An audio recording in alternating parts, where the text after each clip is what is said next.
संत गाडगेबाबा अमरावती विद्यापीठात सुरू असलेल्या चान्सलर ब्रिगेड 2024 आपत्ती व्यवस्थापन प्रशिक्षण कार्यक्रमाअंतर्गत सहभागी झालेल्या महाराष्ट्रातील स्वयंसेवकांना सलग तिसऱ्या दिवशी विविध आपत्ती विषयक पाठक्रमातील विविध घटकांवर प्रशिक्षण देण्यात आले। सकाळी सर्व विद्यार्थ्यांसाठी NDRF मार्फत फिजिकल फिटनेस व योगा घेण्यात आला। शरीर सुदृढ राहण्यासाठी व्यायामाची सवय लागावी हा या सत्राचा विशेष उद्देश होता। विविध सत्रांमध्ये आपत्ती या विषयावर सखोल मार्गदर्शन करण्यात आले। आपत्ती व्यवस्थापनाचे सखोल विश्लेषण करताना वारंवार येणाऱ्या आपत्तींपैकी काही नैसर्गिक असतात तर काही मानव निर्मित असतात। आपत्तीमुळे होणारी जीवितहानी आणि वित्तहानी टाळण्यासाठी किंवा त्याचे प्रमाण कमी करण्यासाठी पूर्वयोजना यामध्ये संभाव्य धोक्यांचा आढावा घेऊन त्या धोक्यांची हानिकारकता आणि स्वरूप यांचा आढावा घेणे, धोका टाळण्यासाठी प्रतिबंधात्मक कारवाई करणे, पूर्वतयारी करणे, धोक्याचे इशारे देणारी यंत्रणा, आपत्ती दरम्यान लागणारी सामग्री, बिगर सरकारी यंत्रणा आणि सामान्य नागरिक या सर्वांच्या सुसज्जतेचा अंतर्भाव होतो। BLS बेसिक लाईफ सपोर्ट या विषयावर विस्तृत मार्गदर्शन करताना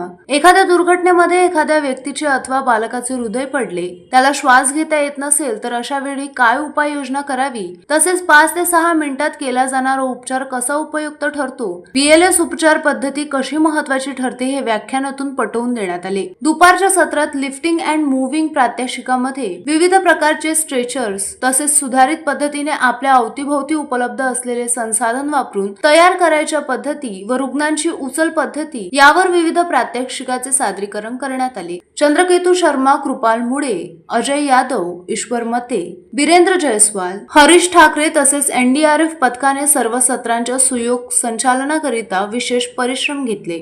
उत्तम Brahmanwade, the sting operation news, Amravati.